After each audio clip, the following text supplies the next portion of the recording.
তো আমি আপনাদেরকে যে হাদিসটা বুঝাই, বোঝানোর পর ইনশাল্লাহ দেখবেন আজকের পরে কোনো মাহফিলে গেলেও আপনাদের আমলটা ছুটবে না ইনশাল্লাহ। ভবিষ্যতে কোনো মাহফিলে গেলাম, সমস্যা কি, মাহফিলে গেলাম, তো আমার আমল যেন না ছুটে। কারণ আপনি আমার রবকে খুশি করছেন প্রতিদিন মাগরিবের পরে কিছু আমল করে, কিন্তু আজকে আপনি রবের ওই আমলটা করলেন না, রব তো খুশি হবে না যে আমার বান্দা আমি মাহফিল হলো দেখা আজকে ইবাদতটা করলো না, এটা কোনো কথা? তো হাদিসের অনুবাদটা শোনেন আগে। আপনার একটা অভ্যাস কি জানেন? আপনি প্রতিদিন মাগরিবের পরে মসজিদের এক কোনায় বৈশা বৈশা কিছু ইবাদত করেন, যেটা এলাকাবাসী জানে না। সর্বোচ্চ ইমাম সাহেব হয়তো জানে, বইলা দিচ্ছেন ইমাম সাহেবের, বা ইমাম সাহেবও জানে না, আল্লাহ জানে। এরকম কিছু ইবাদত আপনি মসজিদের কোনায় বৈশা বৈশা একা একা করেন, যেটা কেউ জানে না। অথবা আপনি ফজরের নামাজের পর সূর্য ওঠা পর্যন্ত বৈশা বৈশা কিছু জিকির করেন মসজিদে। সূর্য ওঠার পর হারাম সময় চলে যাওয়ার পর 2 রাকাত নামাজ পড়েন। হাদিসে আসছে কোন ব্যক্তি যদি ফজরের নামাজ জামাতে পড়ে, জামাতে পড়ার পর সে যদি বসে থাকে, সূর্য উদিত হওয়া পর্যন্ত সে বসে বসে যদি আল্লাহর জিকির করে, সূর্য উদিত হওয়ার পর হারাম সময় চলে যাওয়ার পর সে যদি সাল্লা রাকাতাইন 2 রাকাত নামাজ পড়ে, কানা লাহু কাজরি হাজ্জাতিন ওয়া উমরাতিন তাম্মাতিন তাম্মাতিন তাম্মাতিন, তার আমল নামায় পরিপূর্ণ পরিপূর্ণ পরিপূর্ণ হজ উমরার সওয়াব আল্লাহ লিখে দেয়।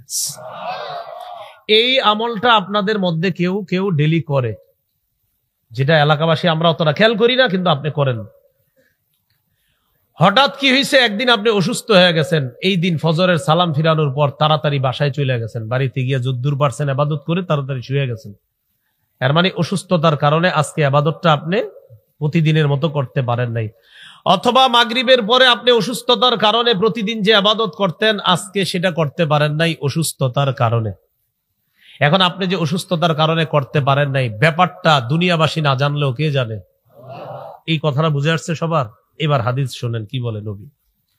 قال رسول الله صلى الله عليه وسلم إن العبد إذا كان على طريقة حسنة من العبادة ثم مرض, কোন বান্দা যখন ইবাদতের সুন্দর একটা পদ্ধতি গ্রহণ করার পর সুম্মা মারিদ, বান্দা যখন অসুস্থ হয়ে যায়, এক বান্দা ইবাদতের সুন্দর একটা পদ্ধতি গ্রহণ করে, প্রতিদিন নিয়ম করে করে সে ইবাদত করে, এমন সুন্দর সুন্দর ইবাদত, নবীজি বলেন হঠাৎ ওই বান্দা অসুস্থ হয়ে যায়, যাওয়ার পর কিলা লিল মালাকিল মুআক্কালি বিহি, তার সাথে তার আমলনামা লেখে যেই ফেরেশতা, ওই ফেরেশতাকে আল্লাহ তাআলা ডাক দিয়ে বলে উক্তুব বিমিসলি আমালিহি ইদা কানা তালিকা, ও ফেরেশতা লেখা বন্ধ রাখো না, ও অসুস্থতার কারণে গতকালকের ইবাদত গুলা করতে পারে নাই, আমি আল্লাহ তো কম দিতে পারি না, আমি তো জানি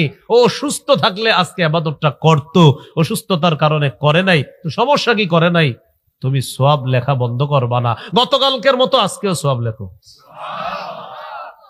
আমার বান্দা যে ইবাদত কেন করে না সেটা তো আমি জানি, সওয়াব লেখো।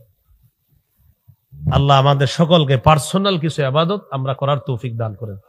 আপনি কিছু কিছু পার্সোনাল ইবাদত যেটা কেউ জানবে না, এই কিছু ইবাদত গ্রহণ করেন। হঠাৎ যেদিন করতে পারবেন না, আপনার এই পার্সোনাল ইবাদতটা জানে কে? সেদিন আল্লাহ ফেরেশতাকে বলবে আমার বান্দা যে করতো ইবাদতটা সেটা তো আমি জানি, আর আজকে কেন করে না সেটাও আমি জানি, সওয়াব লেখা বন্ধ করবা না, লিখতে থাকো। আল্লাহ আমাদেরকে কথাগুলা বুঝার তৌফিক দান করেন। এগুলো হাদিস থেকে দ্বিতীয় দৃষ্টান্ত আমরা জানলাম। দৃষ্টান্ত নাম্বার 3, তিরমিজির বর্ণনা 2201 নম্বর হাদিস। এই হাদিসের বর্ণনাকারী সাহাবীর নাম মাকিল ইবনে ইয়াসার রাদিয়াল্লাহু তাআলা।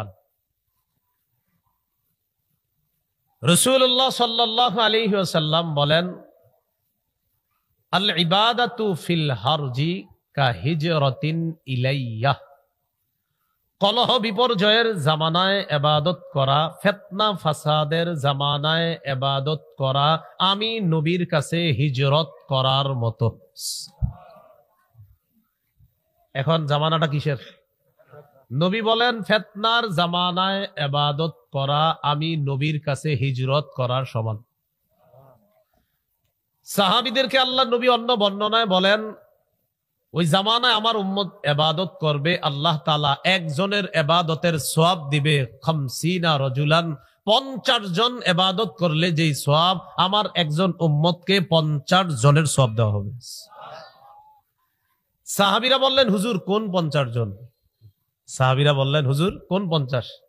এটা কি আমাদের 50 না ওই যুগের 50? যেমন আমরা এই যুগে আছি, হুজুর এটা কি ওই যুগের 50 জন মানুষের সওয়াব নাকি আমাদের 50 জনের সওয়াব? নবীজি বললেন বাল আজরু 50 মিনকুম, বরং তোমরা যে আমার সামনে বসা সাহাবীরা আমাকে দেখছো, আমি তোমাদেরকে দেখছি, তোমাদের 50 জনের সওয়াব আমার ওই শেষ জামানার এক উম্মতকে দেওয়া হবে।